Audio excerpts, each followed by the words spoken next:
Previously on the British Broadcasting Century podcast. It's late March 1923. The BBC is a third of a year old and still finding its feet and its staff. And nowhere was that a truer problem than in its Cardiff station, 5WA. Only on air for 1 month so far, it seems unable to find a station director to stick around and stay sober. Meanwhile, BBC head office is grappling with what to offer the listeners. What is broadcast entertainment? Talks, readings, plays, concerts perhaps?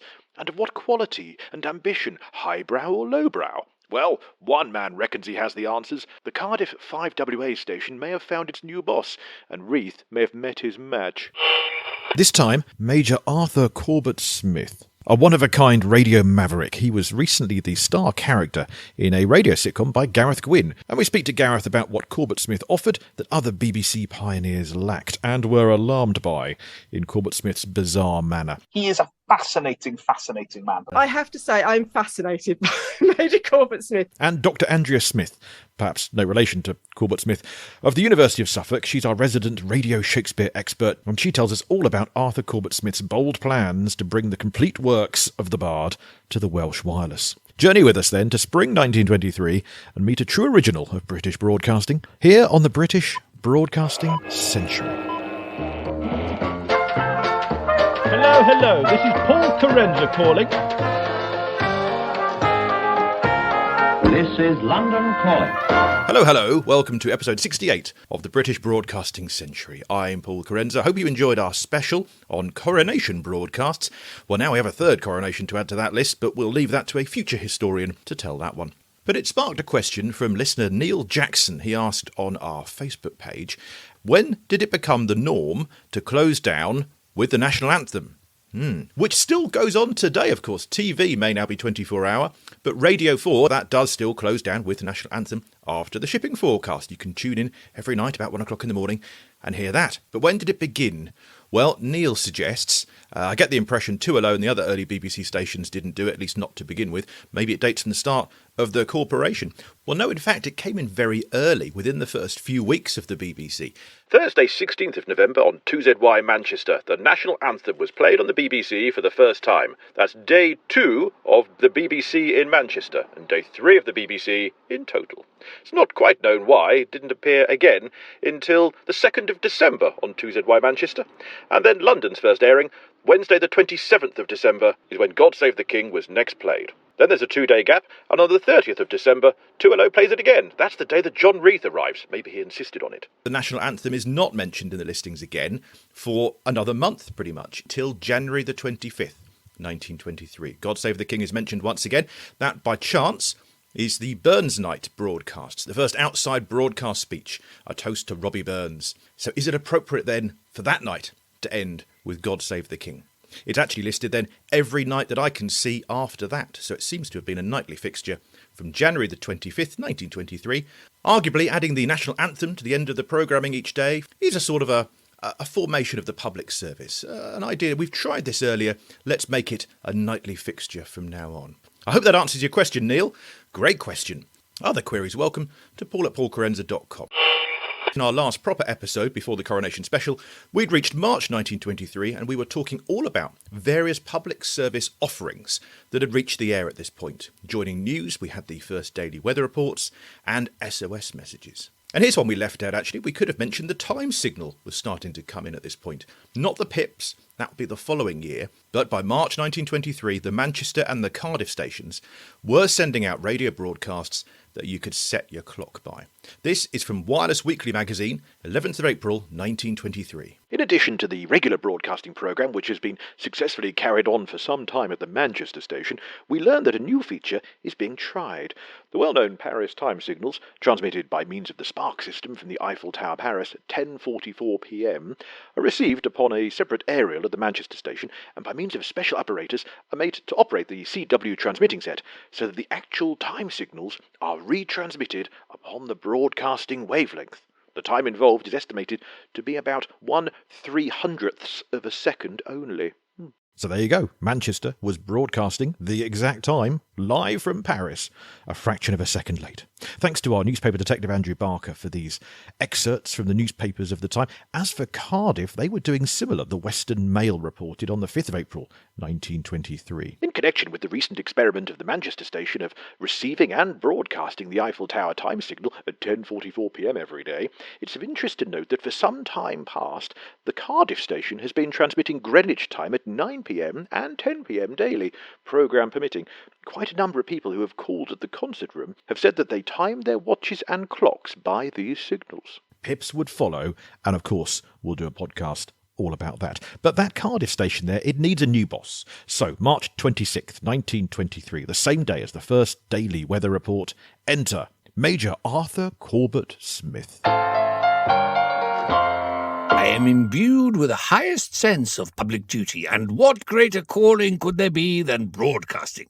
You will discover that my work is my wife, the public my children. And also my actual wife is from Reith, so she's very keen to return to the area. In March of 23, Major Arthur Corbett-Smith enters the scene. Gareth Gwynn rejoins us on the podcast to tell us about it, because he's written this marvellous sitcom, Ministry of Happiness. Hello again, Gareth. Hello, thank you for having me again. Welcome back. And you, more than anyone, have researched into Major Arthur Corbett-Smith and indeed the early days of Cardiff 5AA. What are the essentials that we need to know about this rather unusual person and period of history? He's a very difficult man to put in a box. It's only, as you say, March 1923. We're only 6 weeks into 5WA. He's the 5th station manager. He's walked into something that hasn't been going particularly well. Rex Palmer has been coming and going as station manager in between various other characters. Frederick Roberts, who was dismissed because he was drunk in his office, so he lost his job after something like 48 hours. There are various other people, and then Arthur Corbett-Smith gets the job, and he's described as this quite energetic character. Cecil Lewis described him as a Short, well-knit figure, very straight forehead, something vigorous and rather aggressive in face and carriage. manic, others said. So he fought in the First World War. He has worked in London theatre. He put on a play in the Strand, which he produced, so he's got that sort of things. I believe he worked as a composer for a bit, and he's got a musical background as well. He's worked in China. He wrote a book on the retreat of Mons in the First World War, which he was present for. He had a very odd career. He was founded this organisation promoting sexual health as well, which I know you opened your Yes. sitcom talking about. So this is fascinating. He wrote a book called The Problem of the Nations, which was all about sexual health. And I read it to try and get a sense of his voice a bit. It was the first thing I found that I could, because obviously there's no recordings of him.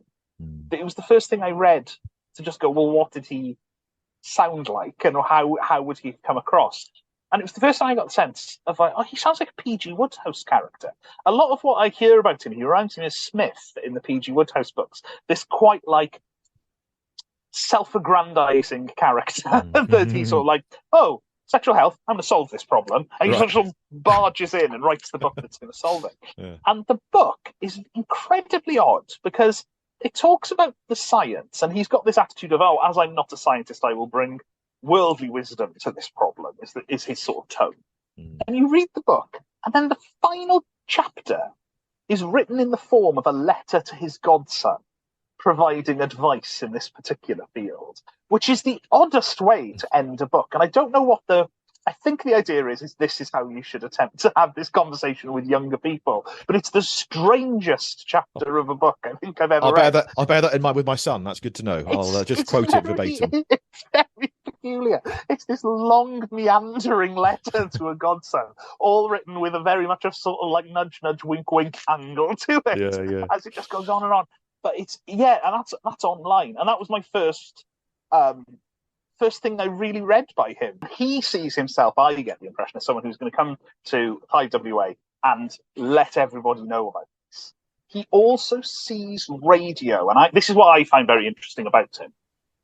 He sees radio as its own distinct artistic medium, and he quickly seems to decide that what other stations are doing is just broadcasting news reports, doing talks. It's all quite formal.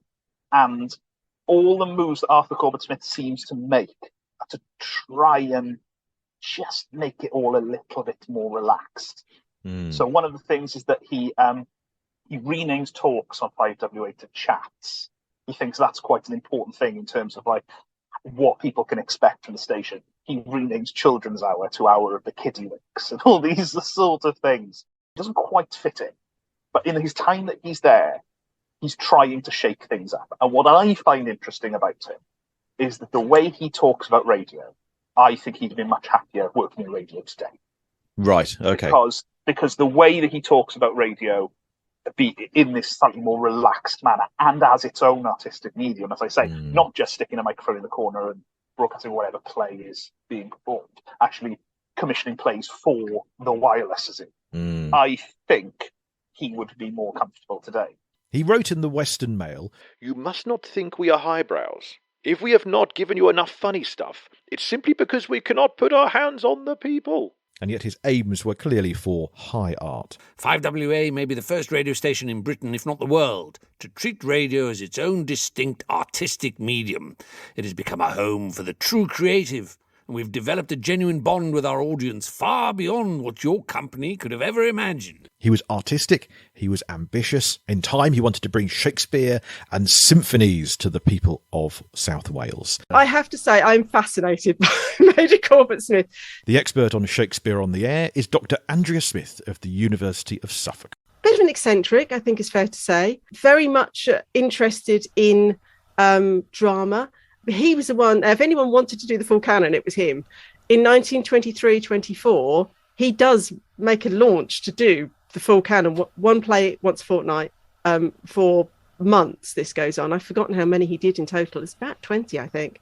And he appears in some of them. Corbett-Smith appeared as Romeo against Marjorie Unette as Juliet in an excerpt of the balcony scene from, of course, Romeo and Juliet. Can you imagine a radio station boss today going, yup, I'm going to be Romeo? One of the actors he uses actually is Howard Rose, who goes on to be a very important BBC radio drama producer. So Howard Rose starts off as an actor, and one of his first radio jobs is in Cardiff, and playing the leads in some of those. As for those Shakespeare plays, then, you'd have an extract from King John on the 10th of April, 1923. June the 25th, you had the first OB in Wales. That was 20 minutes of broadcast from the Capitol Cinema by Lionel Faulkman and his orchestra. Go forward a couple of years, the 12th of March 1925, you get Cardiff's first gramophone record broadcast, apparently. So, till then, I guess it was all live music. And soon, 5 hours a month was gramophone records. So clearly that was frowned upon to begin with. As for the plays, between October 1923 and June 1924, in that 8 months, they had 20 plays. That's one a fortnight. But yeah, Arthur Corbett-Smith was very passionate, did all these Shakespeare plays. It got a very mixed reaction from the public. It's just the right way to bore the listening in public to tears and to damn the immortal bard in 10,000 homes, said one newspaper correspondent. As far as I'm aware, it's the first newspaper row about radio drama. One listener wrote to the Western Mail identifying himself as pater familias, yes, like a Twitter tag. Is it fair for the Cardiff Broadcasting Station to work off on a trusting public their pet hobbies? We are not interested in wandering through 37 Shakespearean plays in strict chronological order or in Russian symphony concerts. Pater familias was then either criticised himself or backed by countless other letter writers, starting quite a frenzy of feedback among the readers and the listeners. You had people writing in saying, we don't want this Shakespeare nonsense, and people saying, but we think it's brilliant. You must be stupid not to want it. We're not stupid, and this is going on. Right. They start basically name-calling in the local paper. The Cardiff station should attempt only such programmes as it is competent to deal with. Let the station director put his personal obsessions on one side, and whenever London or any other station can, because they happen to perhaps have the talent and facilities, give us a more suitable programme, let's have it. There had been some criticism too that Corbett-Smith's eager Shakespeare productions contained actors not quite up to standard. Corbett-Smith was defensive, at one point apparently saying on air that it was Shakespeare's fault for writing such a dull play. As for the symphonies, Last Sunday night revealed how embarrassing it is for a well-meaning but inexperienced orchestra to attempt these colossal and neurotic continental barbarisms. so said one newspaper correspondent. Oh, it's a Twitter storm, including the 1924 equivalent of, if you don't like it, you can switch it off, you know. I'm not compelled to swallow it against my will. I've simply put the phone down and wonder what I used to do before wireless became a pleasure.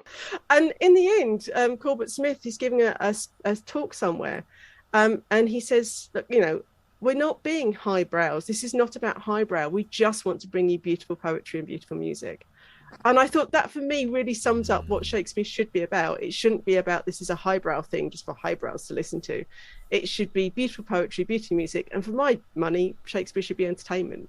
And I think really right from the very early days, actually, that's what everybody in the BBC who's presented Shakespeare has attempted to do, some more successfully than others, but that's been the aim. Corbett-Smith brought to 5WA Cardiff travel shows with The Magic Carpet. There was a 5-minute bulletin of Welsh news alongside the National. They had special nights like Countryside Night, when country folk would bring their rural accents to the air. It's a far cry from the Reithian English that you would hear elsewhere soon enough. Apart from, though, that St David's Day one-off and that 5-minute bulletin of Welsh news, all of Corbett-Smith's programmes were in English. There were no other Welsh broadcasts regularly in those early days. Here's something else they got there first with. You might be aware of Beatrice Harrison, famously playing her cello to the Nightingale. We've yet to reach that point. That's later on in the 1920s. But Major Corbett-Smith, he got there first. He stuck a microphone in Llandaff Cathedral in March of 1924. Broadcasted the chirps and flutterings of the birds that lived there. So you've got nature, travel, Shakespeare, symphonies. They broadcast a full opera as well, written by Arthur Corbett-Smith. Not since Peter Eckersley had any broadcaster come up with their own opera. Of course, Eckersley just improvised his. Corbett-Smith actually wrote his out and took it seriously. This from Arthur Corbett-Smith's memoir, written, oddly, in the third person. Apart from the church services and the children's hour and one or two special features like the Brains Trust, there is nothing in radio entertainment known today which Corbett-Smith did not originate, or which is not the logical development of his pioneering work. And he worked at the microphone under 5 different names and voices. I think he was one of the first, if not the first, to sort of isolate each night of the week as a different thing. So you'd have Shakespeare on one night and a symphony on the other and things like that. So rather than each night being, you know, the London way was you do these children and then a concert and a talk and a bit more music, and that was every night. And they occasionally have themed nights. You know, they have a Burns night when it's all Scottish, or Australia Day where it was all Australian. But I think he was going, no, look, on a Monday, let's have poetry, whatever it might be. You know, I've got that wrong, I'm sure. But that way people know who like that, they'll tune in on Monday and so on. And it took a while for that to, you know, certainly when I grew up, Radio 2 had that night is folk music, that night is organ music, that night is that, you know. It is all the sort of things that now we take for granted. But you go through the old Radio Times. I went to the Radio Times archive in Wales, and I read every one for the first year just to get a sense for what they were doing. And you do get Popular Night, and that's what we get this evening. And it's all things that are. The idea is that they've got slightly wider appeal, and then that means on other nights they can do other things. The full weekly lineup was Monday, Men's Night, Tuesday, Literary Night, Wednesday, Country Life Night, Thursday, Science Night, Friday, Women's Night, Saturday, Political Night, and Sunday, Symphony Concert. Apparently, the Sunday Symphony Concert was the most popular item of the week, and Tuesday Literary Evenings also went down very well, but that was according to Arthur Corbett-Smith. So, can you believe it? Because, yes, some listeners wrote to newspapers to say that Sunday's worthy sermons and Tuesday's Shakespearean onslaughts were actually the worst broadcast days of the week, and that far from Cardiff leading the way, those with more powerful valve sets could hear other radio stations and could hear how far behind those Cardiff actually was. I think Cardiff was maybe just a little different.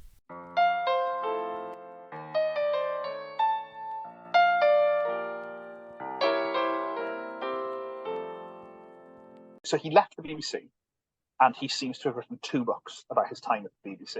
One is called My Radio Year, which I cannot track down. And I've been to the British Library, and they do not have. And then he wrote another book, which which is in the British Library, and I have read cover to cover. All this soapbox jargon about ideals and educating the public to a higher standard is only nauseous and irritating. The mere suggestion tends to damn the enterprise. The public want honest, straightforward, inspiriting, human entertainment and nothing else. Our radio programmes, What is Wrong and Why? Suggested by Corbett-Smith.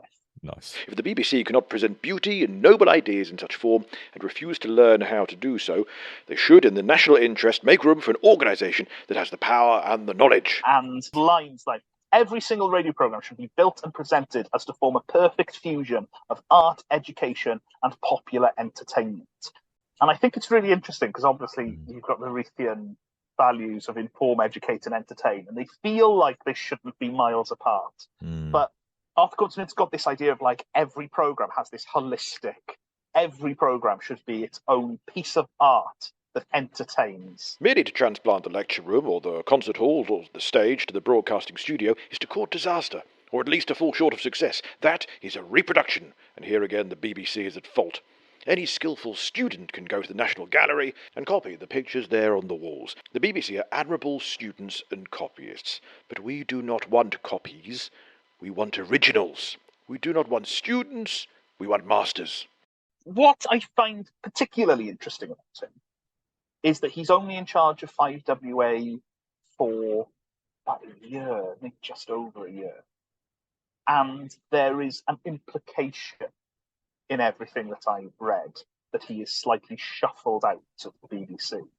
That John Reith doesn't really like him. I think doesn't he? I think he ends up back in London again, but in a sort of a demoted role that they can keep an eye on him somewhere, isn't it? So it doesn't last too long there.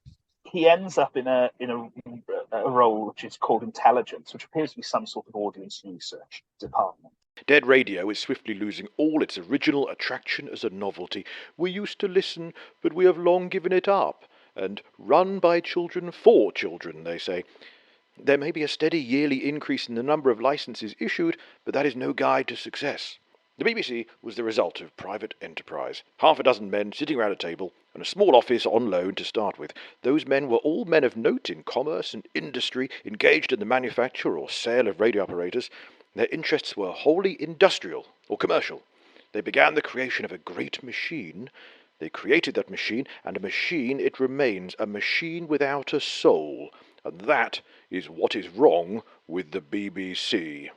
There's a very odd line in this book, broadcasting in the BBC and the BBC in Wales by John Davis, which is like the big history book on BBC in Wales. There's a line that implies, I have to find it, that his behaviour around the general strike saw him leave the BBC, and I don't really understand what that means. Yeah. But he's a bit of a square peg, is the truth, in what I think is quite a formal organisation. Here's what Arthur Corbett-Smith had to say about Reith. A man such as would contract to supply the British Army with 1 million shells within the month when the shell factories were not even built, and then give delivery in 3 weeks. A first-class organiser, and a businessman in fact. But he knew nothing whatever about entertainment work. How should he? Of the art for which his own company existed, he had, I imagine, never even heard. His initial profession, they tell me, was concrete engineering. But he had, as I say, a genius for the machinery of organisation, and the machine went on growing under his capable hands. Business organisation is one thing, artistic creation and direction is quite another. As I have observed, a man must be born to that. In a concern like the BBC, to combine the two in one man is a sheer physical impossibility. It's really interesting that Corbett-Smith and Reith seem to rub each other up the wrong way. Yeah. And the best sign that I've seen that they rub each other up the wrong way was the other. So I went to the British Library and I went, I want everything you've got by Arthur Corbett-Smith. And I got our radio programmes, What is Wrong and Why. And the other book was his memoir. And it's weird because it's written in the third person. Corbett-Smith was one of that tiny handful of men who, through the ages, have been born and become equipped at precisely the right moment of time for the particular pioneering and creative career which each was destined to follow. A virgin page was opened to them for the writing. Corbett-Smith seized his moment and exploited it to the full. But I think it's written by him. I can't quite work it. Right, okay. I sort of sat, I read it and I went, I can't work this out because there's no author listed. It's called a memoir. It's about Arthur Corbett-Smith, but it's definitely written in the third person, and it makes out he's the greatest man who ever lived. Well, And it definitely this is sounds where like him. Any summary of Corbett-Smith's career is impossible. If that were possible, no average intelligence could grasp it. At one point, he compares, well, whoever has written the book compares Corbett-Smith to Marie Curie in terms of influence on the 20th century. Yeah. Peculiar. London HQ sought humbly to gather some of the crumbs that fell from his table, and the managing director, John Reith, made frequent visits to Cardiff to pick his brains. In that, the claim is made that he was shuffled out of the BBC because John Reith saw him as a threat. Right. And that is there in black and white. By the end of the year 1923, it was obvious to Reith, managing director, that at all costs Corbett-Smith must be got rid of. So devastating a rival could not be tolerated. How this affected reveals as clever and dirty a piece of chicanery as English annals can show. Yes, Arthur Corbett-Smith certainly retained a grudge against Reith, perhaps even framing his own autobiography in the third person, just to make his own argument sound weightier. So I think there's definitely a clash of personalities there. And I don't know to what extent John Reith did see him as a threat, or just saw him as a little bit of a loose cannon who he wanted to get rid of. His last act before leaving the BBC was to hand in a long, comprehensive and fairly constructive memorandum for such development. This alone is worth your year's salary, said Mr. Gladstone Murray at the time. It quickly came to be recognised as the Magna Carta of broadcasting entertainment. No other man in the world could have done what he did. He had the knowledge, the experience, the power of presentation, and the innate spiritual drive. The combination was, and must remain, unique in history. No one writes about Arthur Corbett-Smith like Arthur Corbett-Smith. The note I've got here on him leaving the BBC is that he was moved to the head office in the spring of 24, didn't find much to do, left by Christmas to become a programme critic within the BBC, that is, but was loathed by Reith until he left just at the end of the company years in September of 26, just before it became a corporation. And then that he, and his sad end of his days, that he often used to publicise he was going to kill himself, and then he did in 1945 in Margate. He did. So, yeah. And he wrote a letter to announce that that's what he'd done, which was published in, I think, the Times, but you can find it. The letter where he announces that he feels like he's lived long enough, and that's that. He's a very complex character, is the truth. I think he was a very restless man. The fact that he worked as a theatre producer and then as a composer, he wrote books. He wrote a biography of Nelson. You know, there's all these sort of things. He seems to dart around from thing to thing. Then he's in charge of a radio station. During the year he was on radio, they think he presented 300 programmes himself, while also being station manager. And I read his contract as station manager as well. It was 7 days a week and 14-hour days. Now, I don't know how much of that he actually did, but it sounded a punishing thing to be a director of a station in those days. Corbett-Smith stood not only as the most capable man in the country, as the managing director, John Reith, termed him, but the only man in the country equipped for the job with a quarter of a century's practical experience in the art for which radio broadcasting exists. The rest of the directing staff was composed of enthusiastic, ardent young men in the 20s with no experience whatever. Mr. H.G. Wells admirably summed up the position in 1925. Corbett-Smith at the BBC is like Jack Hobbs batting for a boys' preparatory school. I think he's a cricketer. There's articles in the Radio Times where he describes his colleagues, which are quite entertaining. And he seems to try to foster pleasant atmosphere amongst the staff. He's very complimentary for everybody who he works with.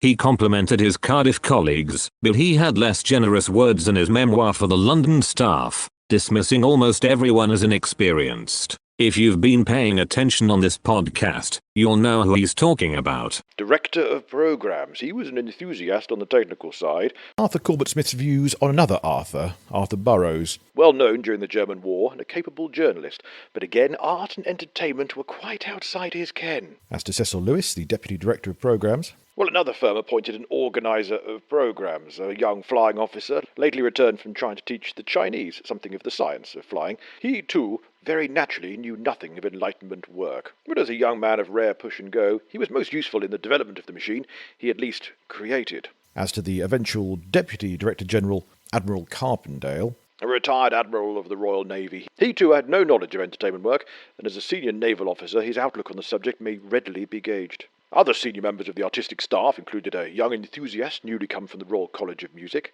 That'll be Stanton Jeffries, a musician and conductor of international repute for the company's General Director of Music, Percy Pitt, a Bachelor of Science with a very pleasing radio voice, Rex Palmer, and later a prominent educationist lent by the Board of Education. a J.C. Stobart. That may be said to have been the London nucleus until 18 months or so ago. Not one single individual, it will be observed, had had the least experience or training in that most intricate art of catering for the public in entertainment. And yet this was an artistic enterprise, the greatest in the country, perhaps the greatest in the world. At the present time, to the best of my knowledge, there are only 2 men out of a staff that must run into hundreds who can justly be said to possess the birth gift, and so anything of the knowledge, experience, and inclination demanded for the art as a whole. Thus there is no leader, no captain. So the machine went on growing, the machine without a soul. Reith sees my dynamic and spontaneous approach as a threat. I must not dilly-dally. London is the goal for old Corbett-Smith. There's no recordings of him, of course, but thanks to your marvellous sitcom, it's adding to the the weight of historical. We get a sense of him, which is marvellous. So we commend you for that. I hope so. It's very strange doing something where from these little scraps of either things he's, like I said, I tried to read anything I could that he'd written, or descriptions of him, trying to piece together what someone was like. And I realised I could end up being very wide of the mark. But he is certainly one of the few people who you read about and you go, oh, he is an almost fully formed sitcom character. Yeah. You see, you sort of go, everything about him feels like he should be in a sitcom.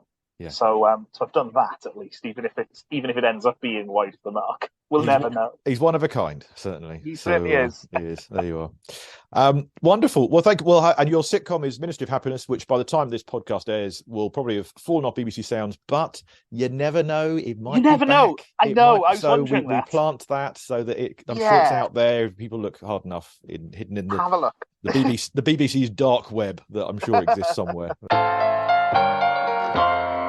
So that is Major Arthur Corbett-Smith and Cardiff of March 1923. But before we go, let's have a quick zip to the northeast, because also in March 1923 there was another movement of a station director. This is 5NO in Newcastle. Now, we're not going to bring you every single movement of every single staff member. That would make for an even more tedious podcast than I'm trying to give you now. But the important stuff, I want to make sure you get that. So we've not mentioned 5NO Newcastle for a while on this podcast tale of early British broadcasting. It was the 4th BBC station, started just before Christmas, 1922. Now, can anyone remember who was the station director? I'll give you a few seconds. He started the Newcastle station from the back of a lorry. There was a barking dog that kept interrupting, and he claimed to be the only person to single-handedly bankroll a British radio station because the money hadn't arrived yet. The name of that Newcastle station director was Tom Paine. When Mr. Reith came up about 3 weeks after for this interview, he said to me, Mr. Paine, when we're going to the station, he says, what are you doing for money? I said, well, I'm paying out of the Paine and Hornsby banking account, my own. I claim that I'm the only individual that ever kept a broadcasting station running out of his own pocket, and that is the truth. Ah, there he is. Well, like the first Cardiff station director, Tom Paine did not last long, although he lasted longer than the day or so that the first Cardiff boss managed, found drunk in his office. No, Tom Paine in Newcastle managed 3 months, from late December to March 1923.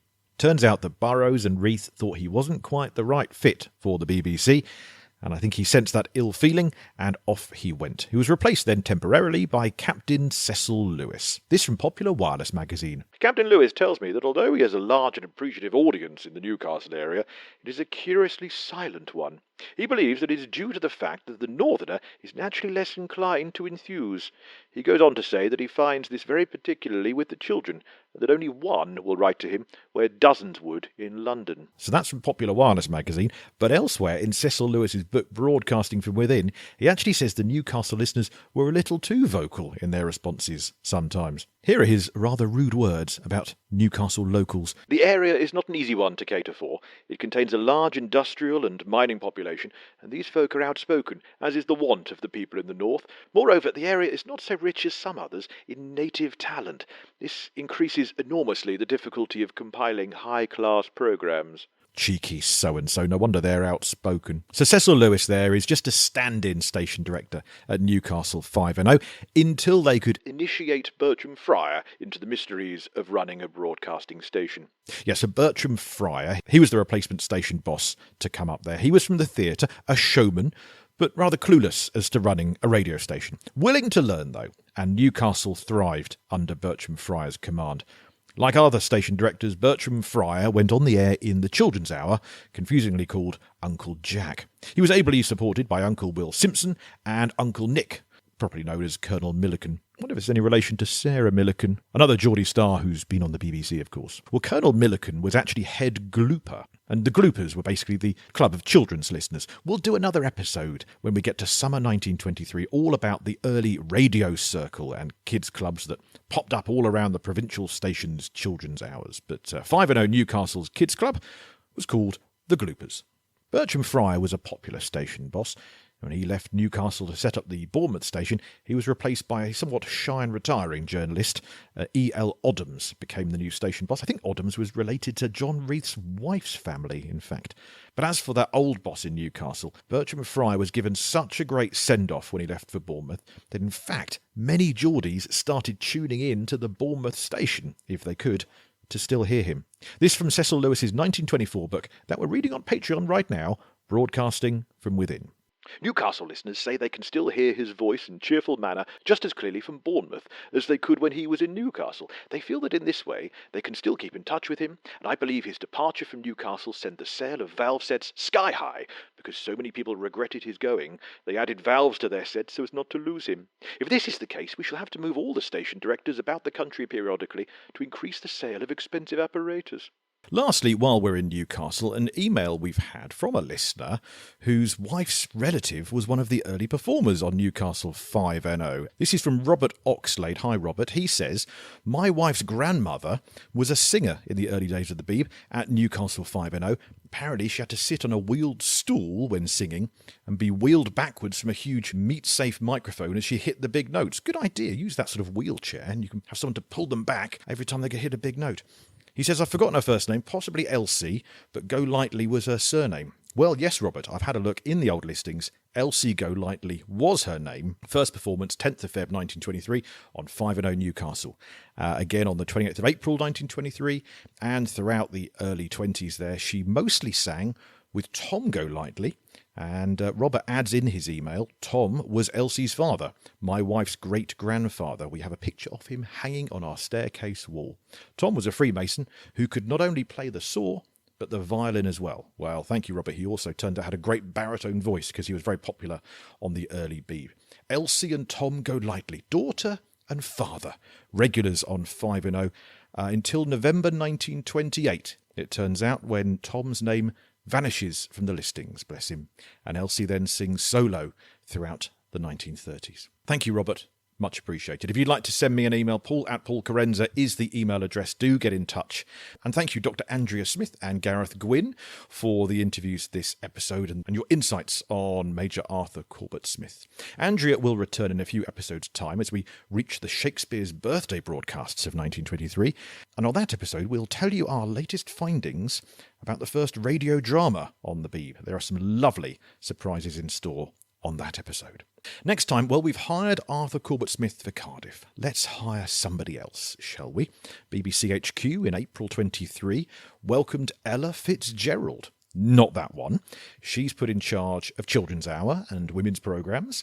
So next time, are you sitting comfortably? Then we'll begin to look at the Children's Hour and other ways across the century that kids' programmes have become part of our daily routines, with a marvellous guest, Dr. Amy Holdsworth. It's a great interview. Subscribe, and you'll get it when this podcast next lands. Share this podcast. Others will get it too. Support us on Patreon, and we can keep making more episodes, and I will send you writings and videos in return. But in summary, final doff of the cap to Arthur Corbett-Smith. Radio is the perfect medium to disseminate such information.